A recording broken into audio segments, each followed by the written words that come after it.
So, I think it's always very important to try and really figure out what institutions and people have really been behind Brexit, because then you get a sense, an idea of essentially what's going to happen. We've already talked about the disastrous trade deals that we're going to try and do, and the fact that a lot of these people who funded and backed Brexit, they are incredibly rich.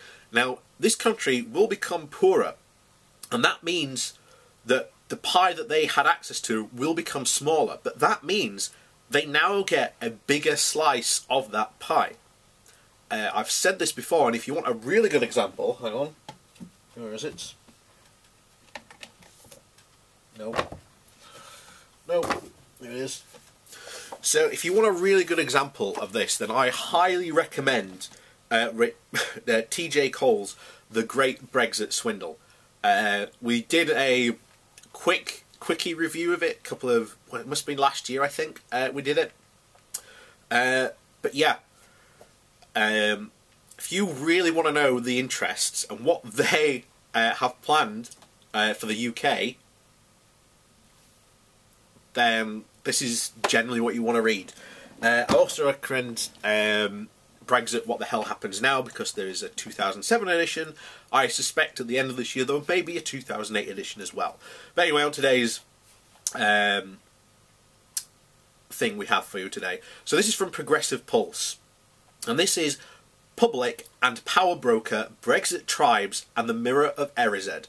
So in Harry Potter, the Mirror of Erised shows the viewer what he or she wants the most to see.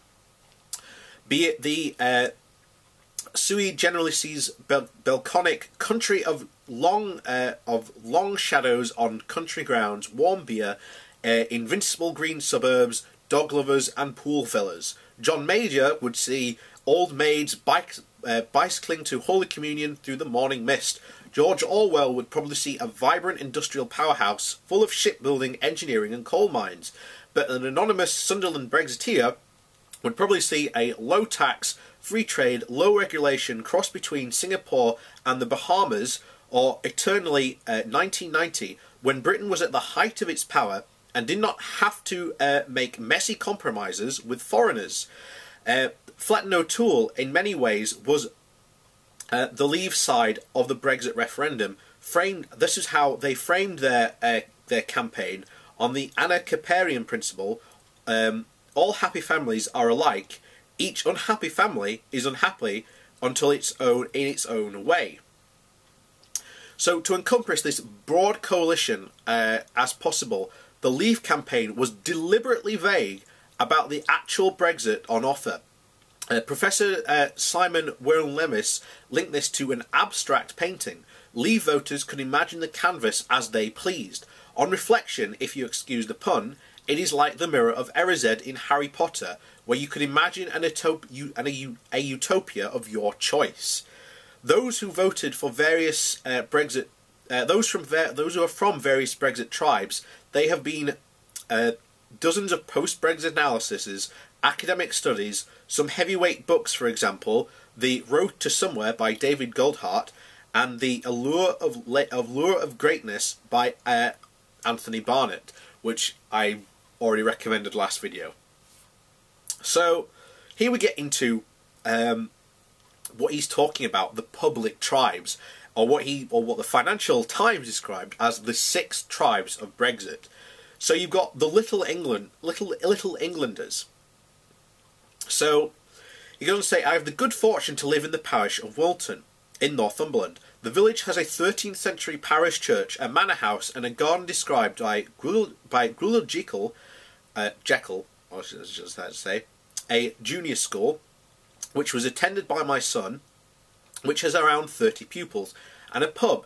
It is a bastion of common sense and Remain voters.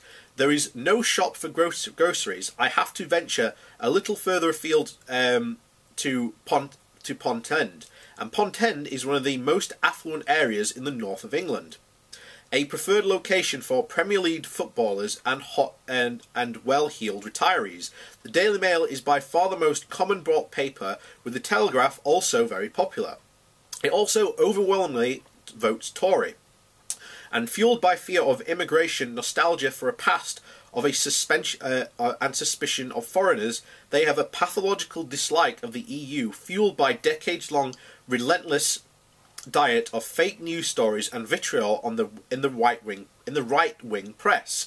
There are pockets of these in the north of England, but they overwhelmingly live in the south of England. The lure of greatness focuses on this tribe. They are stirred by English nationalism, patriotism, and the feeling of exceptionalism. Sovereignty was a major issue, it seems, as 90% would sacrifice the union with Scotland and 82% peace in Northern Ireland to get a Brexit they crave. Economics was not a key issue. They are wealthy enough to weather a substantial downturn in the economy. The next tribe to describe is the Left Behinders. So Northumberland consists of a few distinct areas, but there is one industrial area around Ashington, Bedlington and Blythe. This consists of a former prosperous coal mining towns and villages with now a low-wage, high unemployment economy full of run-down charity shops and faded hopes. This group has been well covered, for example, in The Road to Somewhere, and has been badly hit by the austerity agenda of the past decade. This was a prosperous area before the neoliberal Thatcher revolution. What they crave is a good job and a return to the industrial past. These are casualties of globalisation. They fear that immigrants are driving down wages and taking jobs is present, but their primary dream is the economic revival and the need for hope. A little further south is the city of Sunderland, which has become an icon for these attitudes. These people have felt voiceless for years and saw the referendum as a good way of giving the establishment a bloody nose. The EU was a proxy for the government in general. They crave decent jobs and self-esteem. The Road to Somewhere is very good at giving a voice to this tribe. For this tribe, the economy is key, but not in an abstract GDP sense. They thought that leaving the EU could affect the car manufacturing, such as Nissan is dismissed as Project Fear. Oh yeah, they thought that leaving the EU could affect car manufacturers such as Nissan is dismissed as Project Fear. Sorry about that. So, moderate leavers. I have a habit of talking to people in Northumberland. Has a very white British population. The moderate leavers I have come across tend to be tradespeople, plumbers, gardeners, cleaners, etc. These are all English, but with a fair smattering of Scots and remarkable number of people having Irish blood. Is something people tell me with regularity. There is a mild disdain for immigration and a feeling that the country is getting too crowded. Given that Northumberland is by far the least densely populated county in England, there are only 2% immigrants. This is a bit strange. This is what we've come to find constantly. They feel that the EU is remote and has little effect on their lives. Costs millions and they get little or nothing in return is very strong. The infamous "we send the EU 30 million a week, let's from the NHS battle bus" slogan struck a chord. There is a belief that Brexit doesn't matter, nothing really changes whether the way you vote. So, this is what they really broke the power, the tribes of Brexit down into. And these were, if you look at their ideas and you look at what the Leave campaign sold, you have to agree it was the most abstract painting of what you could think of. So they allowed people, will be vague as possible so that people can paint their own picture to think what they like. The problem is that none of these groups will get what they want, because it is more and more looking like we are going to have to stay in a customs union and the single market, given the fact that the EU turned around recently and said, unless you've got to solve the Northern Ireland issue before we even move on. So that is, again, something which Brexiteers said, oh, we can solve simply. Big issue. But then we get on to the power brokers in this whole thing. And in the Great Brexit Swindle, it has a really good breakdown of what these people are broken up into. So the right-wing media barons, absolutely. These are the most visible power broker tribes headed by Murdoch, Dare and the Barclay brothers, who are the owners and in Dare's case, the editor of The Sun, the Daily Mail and The Telegraph.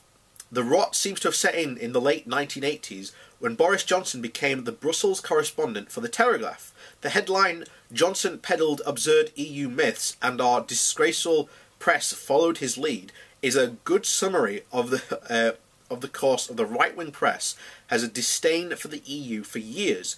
And during the referendum campaign, the Mail and the Sun seemed to vie with each other to play on the worst fears of the electorate. Relentless anti-immigrant headlines took their toll.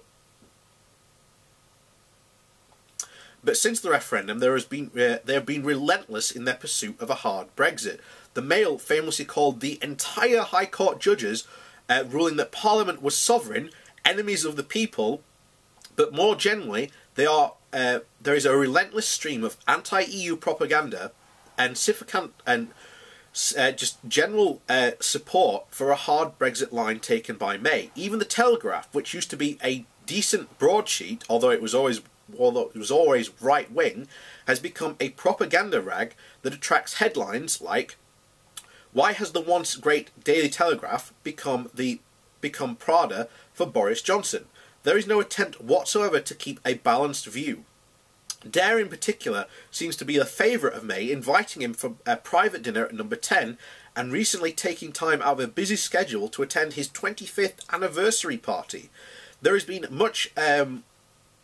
a major champion for May as the PM, as he holds a set of views much cherished by the Little Englander tribe.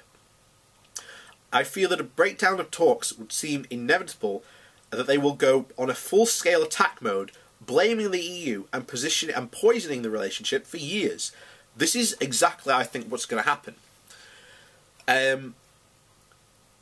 It's not going to be the fact that it was the government's fault, the current government, or the fact that it was these Brexiteers that are responsible for the situation we are in. Always remember this, because this will be the massive propaganda push. When Brexit fails, and it will fail, these aren't the people who will get blamed. It will be everyone else who gets blamed. So the next group is the European Research Group. The ironically named European Research Group has been described as a party within the Tory party, and is the foremost Brexit pressure group in the Parliament, consisting of about 100 MPs. This was the party where UKIP came from. These guys wanted to create an anti-EU pressure group, and this small cabal, bearing in mind, was the whole reason for the referendum. You remember, Cameron wanted to keep his party in line because he was losing control of his party. And so the only thing he could think to offer them, and to try and win at the next general election, was to offer a referendum. Now, unfortunately, he won, because he didn't think he would. And of course, you can tell that he definitely had strong Remain views, and that this was a bad idea, by the fact that A, he campaigned for Remain, and B, he went, well, I'm going to leave now, because he knew the storm that was going to come in. He didn't want to be where Theresa May is now. So, their stated aim is for a hard, uncompromised exit from the European Union. For a few years, they were in the shadows, but now have become semi-public, and there are calls for an open investigation for an expenses scandal. They seem to have enormous influence within the Tory party, and particularly with Theresa May. Their leader, Suella van der Leyen, I think that's how you say it.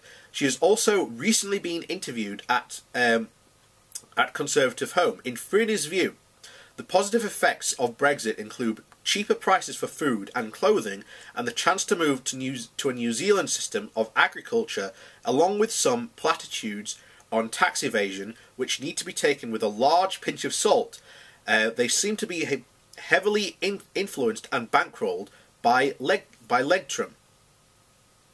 So New Zealand's agriculture policy is much admired by them, it seems, based on the WTO tariffs, and succeeded for a dramatic devaluation of the New Zealand dollar, equivalent to the pound, trading at about 55 cents a euro. Whether this would work for the UK is a good question. So the Legtron Institute is extremely well funded, and the website is a very professional, glossy. It seems to have an extraordinary hold on the government. It is a subsidiary of Legtron Limited, which was founded by New Zealand billionaire Christopher Chandler, who made his fortune by disaster capitalism, exploiting trading opportunities created by extreme political disruption. It is considered to be the central to the Conservative Party's case for a hard Brexit. It seems to have very little understanding of the EU and how it works, but on the face of it, it seems to be promoting a New Zealand, Australian, Singapore, and a UK Anglosphere, identically incorporating Canada. The worry is that the backers may have zero interest in the long-term future of the UK, but want Brexit to be as disastrous as possible, that they see an opportunity for profits on a massive scale. On the surface, they appear to favour something like a greater Singapore model, with low wage, low regulation on the environment and worker protection, and on a low tax economy, which is very good for the top 1%, but very bad for the rest of us. And we get into the Atlantic Bridge. Liam Fox, or to give his full title, the disgraced former Defence Secretary, is the most prominent member of the Atlantic Bridge in the cabinet, which very much wants a trade deal with the US. Indeed, Fox was brought back into the fold because of his very strong links with this shadowy group. This group again wants a hard Brexit that prioritised trade with the US. A train crash Brexit is preferred, as they will argue that there is little alternative. Any trade deal with the US will likely be done by terms dictated by the US. They see a future as the UK being not as far, being basically a vassal state of the US. The Pragmatists, a group whose most prominent member is Philip Hammond, who seem to think that leaving the EU is nonsense. However, if it has to be done, it should be done as slowly as possible with minimal disruption, and a long transitional period with something like the Norway option as a holding place. So, what do we get from all this? You get a large group of public interest who have pulled the strings of not a, shall we say, a unified cause, but a large group of people throughout this country which together can't win a general election, but if you put the numbers and you mobilise them correctly into a referendum, they suddenly have quite a large polling power. And you have all these groups who basically, just like the Legstrom Institute, are incredibly dangerous and have been influencing these policies to a point where, they are pushing for Brexit, but, they want it to be as disastrous as possible. Now, I can tell you Brexit is going to be a disaster, and I don't want that to happen. Much to, I'm sure I'm shocking a couple of, Brexiteers out there. I don't want that to happen. But the best way for us to succeed is to remain in the EU, and to remain in the single market, to remain in the customs union permanently, and to get back, to the EU. The European Union is our future. That is where our future lies. It doesn't lie anywhere else in the world, despite what anyone else might tell you. You have, as we've said, you have the people of the Atlantic Bridge who basically want the UK to become a almost vassal state of the US. You have the Legstrom Institute, which basically want to cause as much chaos as they can, and are not interested in long-term the prospects of the UK, but to make as much money as they can out of the UK during that absolute period of chaos, and to implement, as it said, a Greater Singapore strategy, which will be great for a top 1% of this country, but nothing for essentially the rest of us. So unless you're the top 1%, that's it. And, you know, this is where we go in. This is what takes us into the summary now. We are in an extraordinary position in the UK where a narrow referendum victory based on very dubious and incomplete information and probably considerable external meddling has been hijacked by right-wing pressure groups, as if in a bloodless coup. If the Ipsos Mori results, as presented in the Six Tribes analysis, are correct, at best, only 10% of people want the ultra-hard Brexit, pressed for nearly all the power players behind the scenes. The public is being fed a diet of propaganda, the new Gingrich approach of the Leave campaign, and that what people feel about an issue is more important than what the actual facts behind it are. It is saddening now. It is saddening how one of the world's oldest democracies has been shown to be totally inadequate in handling this threat. Unless the public opinion changes drastically before March 2019, there seems no way out. Of course, the Professor Simon Warren-Lewis has a much simpler explanation. The 100,000 or so Tory party members are overwhelmingly Little Britons. They are driving the entire process. Once the vision seen in the Mirror of Erised crystallizes into a harsh reality, there may very well be a lot of very disappointed and angry people. And this is a state where we get to, because I think you are not going to see, well, I think you will see a massive political instability if this goes wrong. And two things during this time are going to happen. We are either going to go extreme nationalist, or we are going to go swing towards the left. One of those two things will happen, and it will be driven by the fact of the basic political chaos that Brexit has been caused.